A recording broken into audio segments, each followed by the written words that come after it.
Here are the most interesting islands from around the world. Number 7. Island of the Dolls. Located in the canals near Mexico City, this little island that's known as Island of the Dolls is very likely one of the weirdest places on Earth. The person responsible for starting this doll collection is a man named Don Julian Santana Berrera, a loner who lived on the island. According to legend, Barrera discovered a little girl who had drowned in mysterious circumstances in the canals over 50 years ago.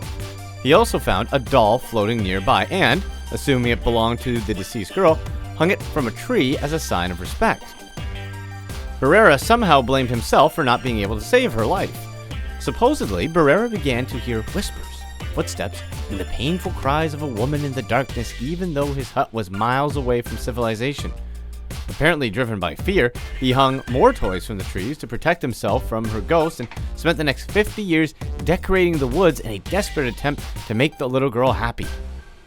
He hung hundreds of toys from the trees and the wire fencing which surrounded his wooden shack. Where's he getting the toys from? Some people suggest the dead girl may never have even existed and that she was a story just made up by Barrera after years of isolation in the woods. I mean, years of living alone can do that. I mean, look at what happened to Chuck in Castaway. He made friends with a volleyball. Just saying. Anyway, the truth, as told by his family members who now run the island as a tourist attraction, is that Barrera simply believed the island was haunted by the spirit of the dead girl he found in the canal, whether the little girl was real or not. The biggest irony of the story is that he somehow managed to drown in the canals himself. His son, I guess, is the perfect depiction of the saying, when life gives you lemons, make lemonade. After his father's unfortunate death, Barrera's son managed to turn the island into a popular tourist attraction where visitors bring even more dolls. He regularly goes through the island and makes sure that every doll is in its spot because there are plenty of tourists who make the trip. Nice, he managed to monetize the family business. Number 6. Miyagi-jima. Want to visit Miyagi-jima, one of the Izu Islands in Japan? Don't forget your gas mask. The reason why you'll need a gas mask on this island is because of the constant flow of sulfur dioxide gas coming from Mount Oyama, an active volcano on the island. The residents of the island are required to carry gas masks with them at all times, but they actually don't need to be worn constantly. Alarms go off if there's a dramatic increase in the levels of toxic gas in the air. Over the past 500 years, Mount Oyama has erupted 13 times. A lava flow in 1940 killed 11 people, and other eruptions occurred in 1962 and 1983. In 2000, Mount Oyama began another series of eruptions, and by September of 2000, the island was completely evacuated. After a 4-year period of volcanic emissions, residents were finally allowed to return permanently back in 2005, even though toxic gases can still dramatically increase beyond safe levels at any time. Many residents chose to go back even after they were all conveniently relocated to Tokyo. Despite the repopulating of the island, nearly a third of Miyagi-jima remains permanently off limits, and the government conducts regular health checks and enforce age restrictions in certain areas. Apparently, the place thrives now, although I wouldn't recommend it for a romantic getaway unless you're into some weird gas mask thing. Anyway, there are tourist shops all around selling gas masks to visitors, so don't worry if the duty-free shop in the airport has sold its last one. Number 5. Thailafushi. Who would say no to the Maldives? While most of the Maldives may be paradise on earth to its tourists, there's a nasty surprise on one of the islands. The Maldives gets a lot of tourists as its very popular vacation spot. On average, every tourist usually produces up to 5 to 10 pounds of garbage a day, so you'll soon realize why the Malay government had a problem with dealing with the trash once tourism started booming. So, hey, someone thought that it was a good idea to use what was once a coral reef trash as a landfill. Workers and companies have dumped somewhere around 330 tons of trash per day for more than 20 years on Thailafushi. The island is growing at around a square meter every day. The ocean water around the floating dump site inevitably started getting disgusting near the island as well. In 2011, after several impatient boat captains couldn't wait to go on with the dumping process and decided to just dump trash into the sea, the government completely banned trash dumping on Thilafushi that December. The island has been described as an apocalyptic toxic waste bomb that's just waiting to go off. Used batteries, asbestos, lead, and other potentially hazardous waste mixed with municipal solid waste are apparently being put into the water. Although it's a small fraction of the total, these wastes are still a source of toxic heavy metals, and it's an increasingly serious ecological and health problem in the Maldives. I guess only time will tell what the resolution of this man-made island will be. Number 4, Snake Island. Snake Island is luckily not that close to the shores of Sao Paulo, Brazil. Are you actually wondering how this island got on this list? Okay, you know what. It's because of the snakes. The island is full of snakes, and by the looks of it, those snakes have no intention of leaving anytime soon. It's estimated that 5,000 or more snakes happily live on this island. The golden lancehead viper is only one of 2 types of snake living on the island, and conveniently enough, this snake is one of the most venomous snakes in the world. And hey, I said venomous, not poisonous. That's for some of you too smart commentators out there who always catch me on this distinction. Just a little shout out, I got much love for you guys. Anyways, the venom of the snakes on this island can be up to 5 times stronger than the ones found on the mainland, and some say it can even melt human flesh. Is that true? I'd bet on the venom not melting anything. Because there are so many of these guys on one island, researchers estimate that there's 1 snake to every square meter of the island. Ugh. Anyways, don't get too excited, and access to the island is actually forbidden, and only the Brazilian Navy and a bunch of scientists get to go there sometimes to do experiments. Number 3, Reed Islands. At number 3, we're going to learn about the fascinating floating islands on Lake Titicaca, which borders Peru and Bolivia.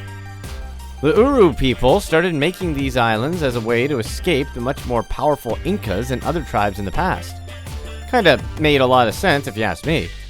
However, even though now there's pretty much a 0 chance of an Inca attack, they still choose to live on and maintain the islands. These islands are made completely out of totora reed that can be found in the shallows of the lake. The dense roots that the plants develop and interweave form a natural layer called kalai, which are about 1 to 2 meters thick. This kalai is the foundation that supports the islands. The islands are tied together so they don't drift apart. They're anchored with ropes attached to sticks driven into the bottom of the lake. The reeds at the bottom of the islands rot away fairly quickly, so new reeds are added to the top constantly, about once every 3 months. The interesting part is that the islands sink a bit when you walk on them, but the islands still manage to keep steady on the surface, which is apparently what makes it exciting for tourists when walking on the islands. Each step on an island sinks about 2 to 4 inches, depending on the density of the ground underneath someone's foot. As the reeds dry, they break up more and more as they're walked on. After approximately 30 years, the whole thing rots and you have to start building it all over again. The larger islands house about 10 families, while smaller ones, only about 30 meters wide, house only 2 or 3 families. In 2011, around 1,200 people still inhabited and lived on what could be considered a whole man-made archipelago of around 60 islands in total. While tourism provides financial opportunities for the natives, it does add challenges to their traditional lifestyle. But hey, isn't that every business? Number 2, MIGINGO Island.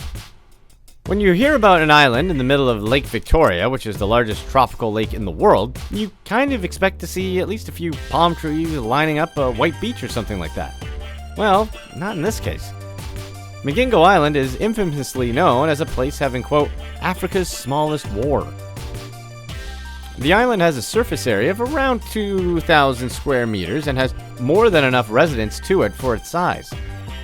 Official data says that the population of the island in 2009 was 113, although news reporters said that there are almost 500 residents living in tiny shacks that fill every possible usable surface, which doesn't exactly make it the best looking island. So why are Uganda and Kenya willing to fight for it? Because there's money to be made. That was a softball down the middle for you guys. The island itself may look poor, but the waters around the island are full of Nile perch, a fish that can be sold for quite a hefty payout in Europe and other Western countries willing to pay for it. Fishermen said that they could earn up to a few $100s per day, so it's no surprise both Kenya and Uganda rushed to declare ownership of the island. Considering just how small the island is, a game of hide and seek is probably a better idea than both sides sending a large number of actual troops there. The governments agreed that the island belongs to Kenya, which Uganda disputed at first, but then said, that's okay, the island is Kenyan, but the waters around it belong to Uganda. Hey, it's not an ingenious resolution, I don't know what is. Of course, the story wouldn't be complete without some African pirates, which is exactly how this thing started in the first place. Pirates started forcing fishermen from both countries to pay them ransom, and fishermen complained to each of their respective governments. Interesting enough, the island has a pharmacy, a hair salon, 4 bars, and a few brothels. While everyone is forced to share this little island like a bunch of kids in a sandbox, Lake Victoria itself is taking the real loss. People are overfishing so much, the entire ecosystem of the lake and its surroundings will soon be changed, and yet no one seems to care. Well, if you're looking for an island in the heart of Africa with pirates, women, and rum, you know where to go. Number 1. Rabbit Island. Okinoshima Island is an island located in the Sea of Japan, and it goes by its more commonly known name of Rabbit Island. This island is filled with rabbits. What's there not to like about an island full of chubby rabbits? Rabbit Island is hugely popular with tourists who visit the island in order to see the rabbits. Hold up, sign me up. However, the history of the island isn't as cute as it sounds. The Japanese used the island to start a secret development program of chemical weapons during the period of 1925 to 1929. They went to great lengths in order to make sure no one would find out, and some old maps don't even have the island on it. The Japanese knew they weren't supposed to be doing the chemical weapons program because they signed the Geneva Protocol from 1925, which banned the use of chemical weapons. However, the worst part of this island is the way employees were treated in the chemical weapon plant. Some had no idea what they were working on, and many died or endured devastating injuries from manufacturing the toxic gas. As for the rabbits, some people say that these bunnies were brought in so the Japanese could do gas testing on them in the past, but when the program was closed, the bunnies just, well, you know what bunnies do best. Others say that there are so many rabbits because of kids who kept them as pets during the 70s, and it has nothing to do with the rabbits that were involved in the tests. Either way, there are plenty of cute little bunnies that live on the island. The rabbits are supposedly extremely friendly with humans. Just check out this video from my friend Angela when she was there. They're just super friendly and crawling all over. You can check out more of her video on her channel, A for Angela. By the looks of her video, these rabbits on the island have quickly moved on from the past. Here's what's next. The mighty Buriganga River, responsible for feeding and supplying the Bangladeshi capital of Dhaka, is now threatening thousands of locals as it's now the most polluted river in Bangladesh. Industrial waste such as oil, metallic particles, and human waste, including untreated sewage, now dominates the